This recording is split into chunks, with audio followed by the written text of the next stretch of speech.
I know what you're thinking. Is that Joshua Weissman? No. And today, we're gonna try to make our own beer.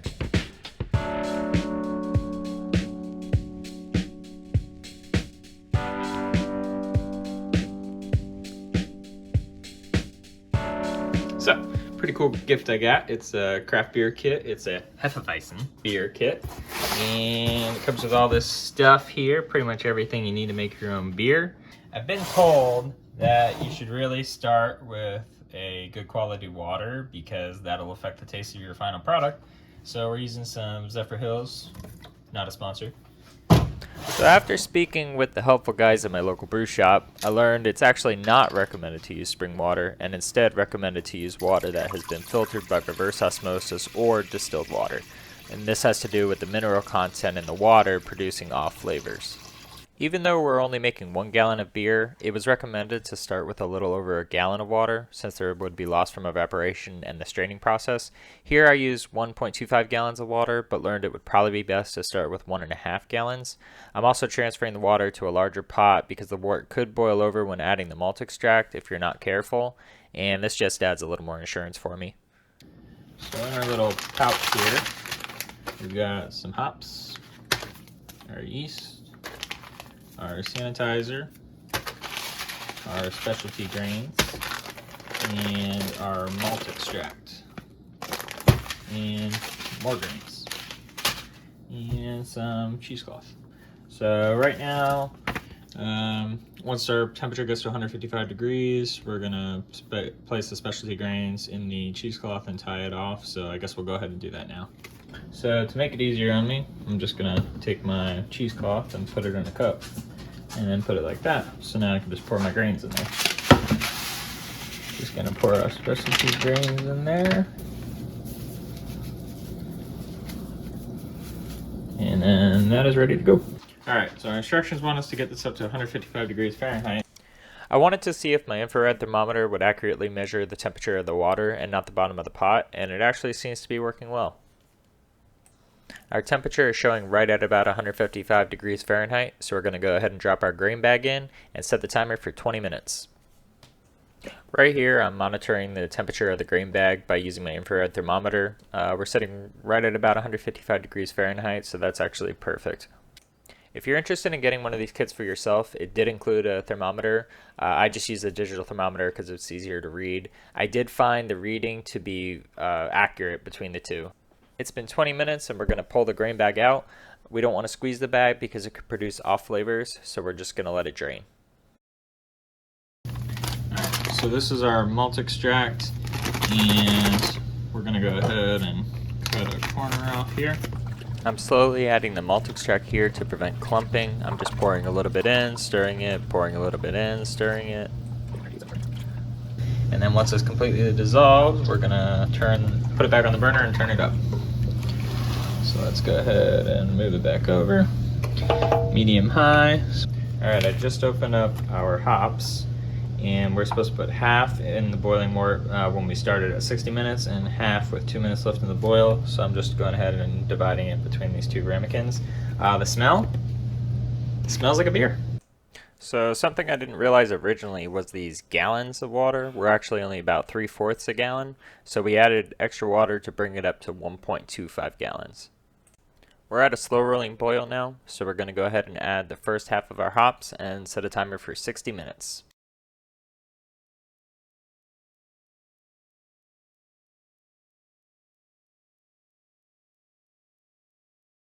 So at this point our wort has been boiling for about 45 minutes. As you can see, the color has gotten a lot darker, and when 2 minutes are remaining on the timer, we're going to go ahead and add those other hops.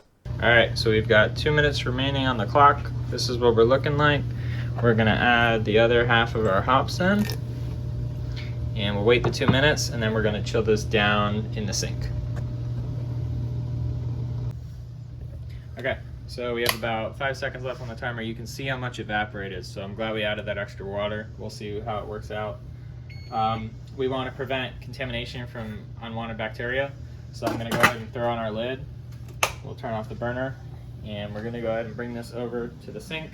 We just have a bunch of ice in here with water. As you can probably tell, we didn't have enough ice, so I tried to use some ice packs that also did not work, so we ended up having to make a run to the gas station and pick up some more ice.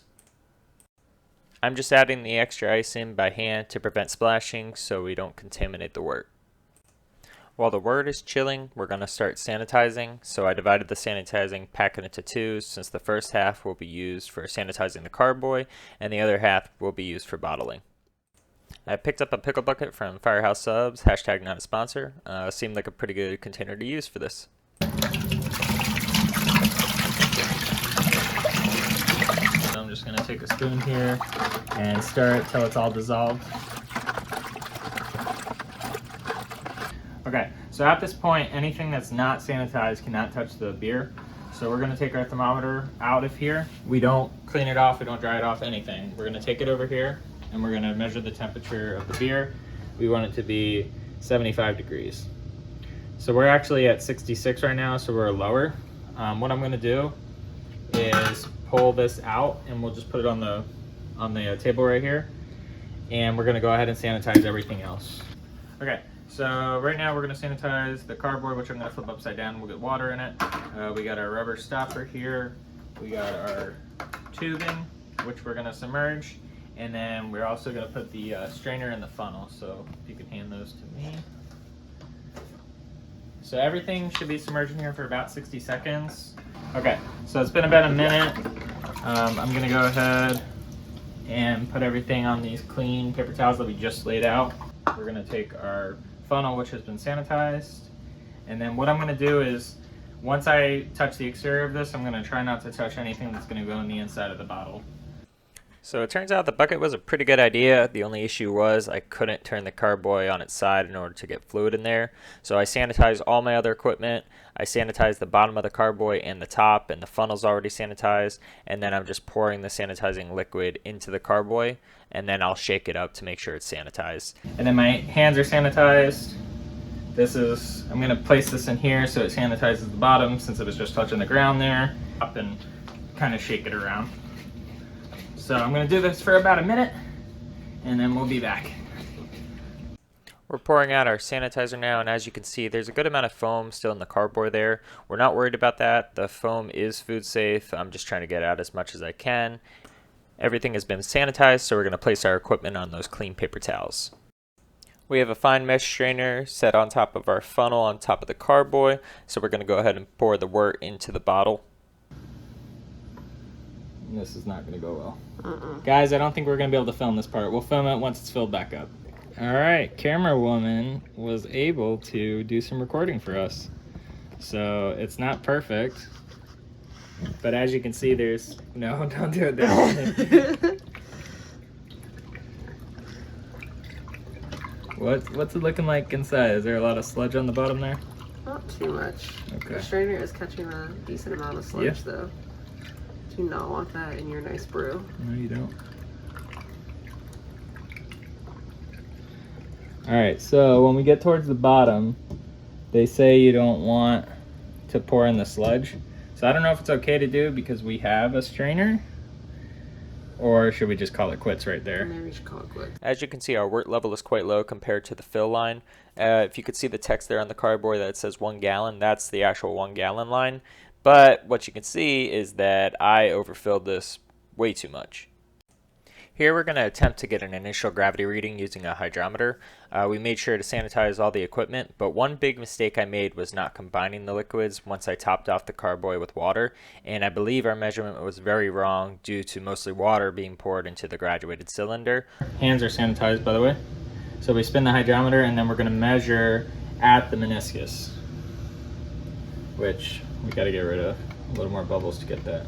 It's hard to see it, guys, but I think we are at 1.024. Pour this back in so we're not wasting any of it. It actually looks like we should have just left it out because we were at the 1 gallon line. Now we're overfilled, like I said before. So we have our yeast packet here. It's a premium beer yeast Weizen ale.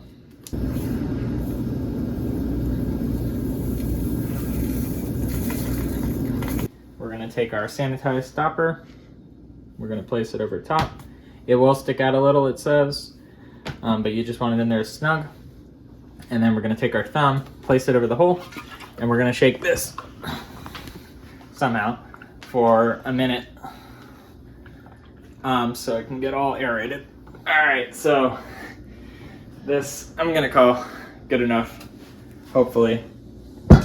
So now we're gonna avoid moving it any longer so we prevent any weird flavors. Oh, we just got our book all wet. Okay. We connected our tubing into the stopper in the carboy and the tube into a cup filled halfway with water. This is what's called our blow-off assembly, so if anything ferments out of the carboy due to the CO2 created by the yeast, it'll go into the cup there. I placed our fermenter with the blow-off assembly into the 5-gallon bucket there. That way if we do have any overflow, it won't create a mess, and I'm putting a towel over top to keep the light out.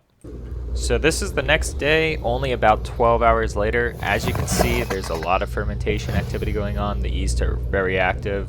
You can see bubbles are being created in that blow-off assembly there, so that's just CO2. Alright guys, day 2 update. We got our bucket in our closet here at a cool temperature. Our fermentation is still going pretty strong. Looks like it's slowed a little, but still looking pretty strong. Got some liquid there in the tube, and as you can see, our cup over there is filling up quite a bit. I think that probably has something to do with, I think we overfilled this carboy. I think it wasn't, you know, we filled it up to about here, and I think it was only supposed to be at that 1 gallon line. So something we learned for next time.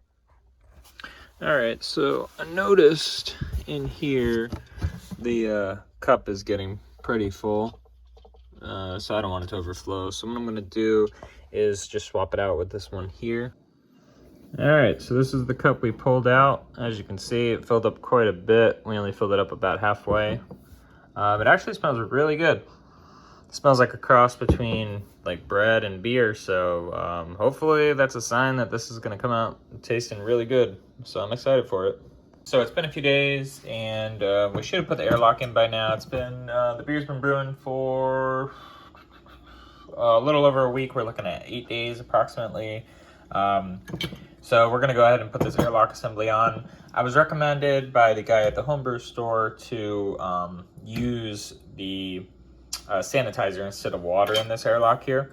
So what we're gonna do is we're gonna put this, we're gonna sanitize this and then put the airlock on. I mixed the rest of our sanitizer packet into a gallon of distilled water, and I'm just covering the airlock so we can get it sanitized before I attach it to the carboy. Alright, so we've got our airlock installed. As you can see, I have it filled with the sanitizer liquid, so it's just going to sit there. It has a float inside, and it's got a little cap. So basically, when there's air from the fermentation that comes up, it's going to make the little float pop up, lets an air bubble out. The sanitizer prevents any bad bacteria or anything coming down into the beer. All right, towel is back over top to prevent light from getting in. We're gonna pull this out of here and clean it, and we'll see you in a week. All right, it's been a long 2 weeks, and it's actually been a little longer than that. I think we're at, I don't know, 18 days, 17 days. So now we're going to take a large pot that holds at least a gallon, because we're gonna be transferring our beer to it, and we're gonna add 1.5 cups of water, which I have pre-measured out over here, and then we're gonna add 2 tablespoons of sugar, and it says this remaining sugar will give the sugar will give the remaining yeast fuel to carbonate your beer once bottled.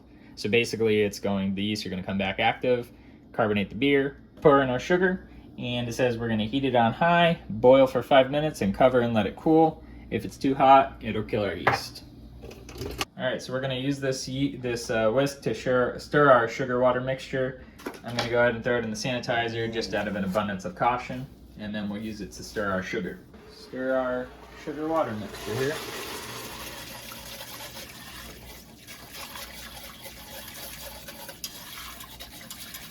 So it is pretty much all dissolved. So we're gonna let it boil for 5 minutes.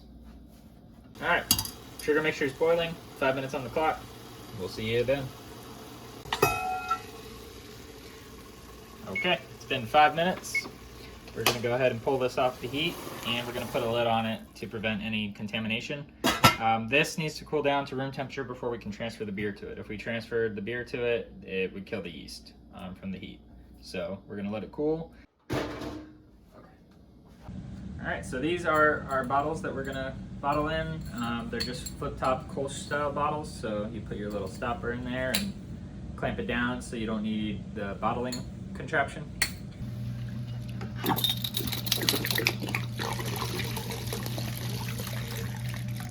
All right, bottles are sanitized, so now we're gonna sanitize our spoon that we're gonna use to stir and our siphon. So the one that comes with the kit is the tube with the racking cane. So basically it looks just like this. I went and bought an auto siphon just to make our lives easier. So we'll go ahead and set those. I'm just gonna pump this and we'll run the cleaner through it. Okay, so this is our pot with the sugar and water mixture. Give me sugar and water. We have a lid on it for sanitization purposes. We're gonna go ahead and transfer our beer from the carboy into here. We kind of need multiple hands and 2 people to do it, so we're not gonna record this part. But basically, I'll show you how it's gonna get set up. Sanitize hands. The auto siphon is gonna go in here. We're gonna hold it above the bottom, so that way we don't get all the sediment in. And then we're going to use the hose to put it down into our pot. So we'll be back. All right, so we have it siphoning. Make sure this is above. So we're making sure the bottom of the auto siphon is above, so we don't get all that sediment on the bottom. So, and I have a little clamp here. So basically, when I want to stop the flow, I just squeeze it, and it keeps my suction. And then I can go ahead and release it, and it'll open the flow back up. So I'm watching this tube here. If I see sediment in it or something like that, then I'll just stop it. But we're looking pretty good, and it smells really good. We can already smell it. So we're gonna take our sanitized spoon here, and we're gonna go ahead and stir. We're just gently stirring, and this is incorporating the sugar mixture with the beer. So remember, this is what's gonna feed that yeast to create the carbonation in the bottles. All right, this is it. It's the moment we've been waiting for. So I'm gonna go ahead and put our siphon into the pot. The cool thing about this is we don't have to worry about picking up sediment since we don't have any sediment left in it. Go ahead and hold that there. And we've got the pot up here on the counter, and we're gonna have the bottles down here to use gravity with our siphon, and we're gonna go ahead and fill the bottles. 500. These are 500 milliliter bottles. 500 is right here at the line. I'm gonna fill them a little bit lower. We'll see what that looks like. I'm thinking maybe half an inch below or something like that. So let's do it. So this is all sanitized, so we can touch it just to prime it and get it ready.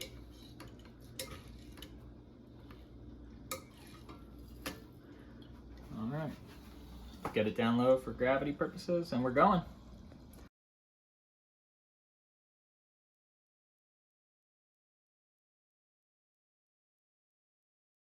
And I think that's where we're gonna leave it. What do you think? Looks good. Yeah, okay. So now the cool thing about this is we're not doing a capper, so we can just go ahead and finish the bottling process right now. So have the cap seated on there nice and flush, clamp it down, and then these are just gonna go in the dark for 2 weeks, and then they'll be ready to drink. So this is exciting. It smells very good. Now we're gonna go ahead and do the other ones. All right, so all 6 bottles over here are done. We filled them up, we capped them. They're all filled pretty much to the same level. I think all I'm gonna do though, we did get a lot of like beer foam on the sides. I think I'm just gonna rinse them so that way they're not sticky. But we're gonna try it. So they say we can try the beer now. It's just gonna taste like flat beer, but it smells amazing, so. We just got a little bit there. I'm gonna go in for the taste test. I mean,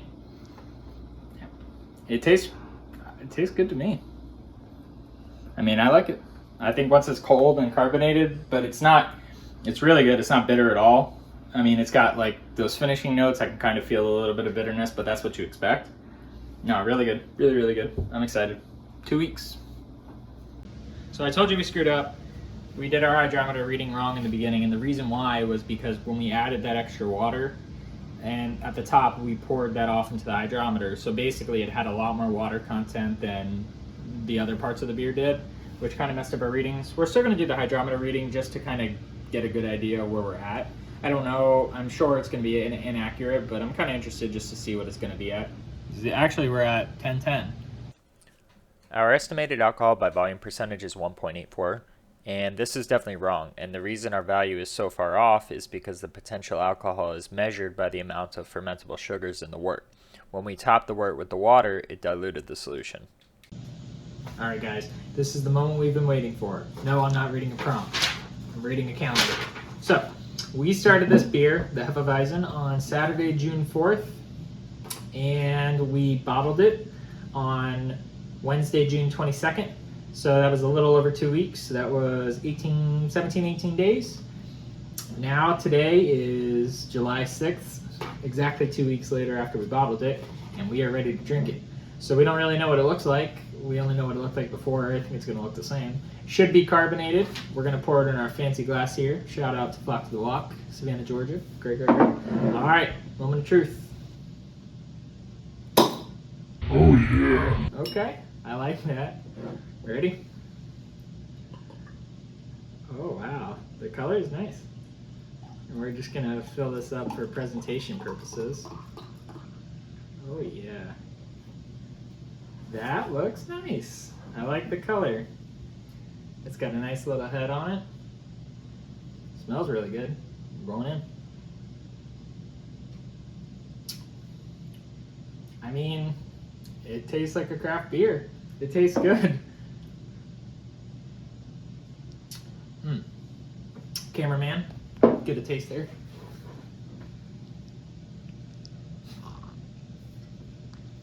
Oh, wow.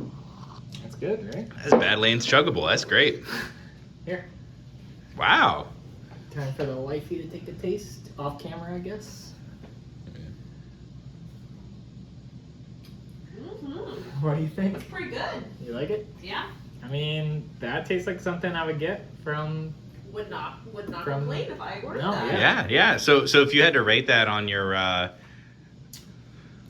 of 5, 1 to 5, I'd give it about a 4. I would say it's Yeah. a solid 4. Yeah. I'd say at least a Honestly, 4.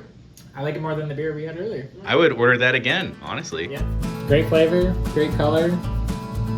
It's awesome. Really, really good. I'm happy with it.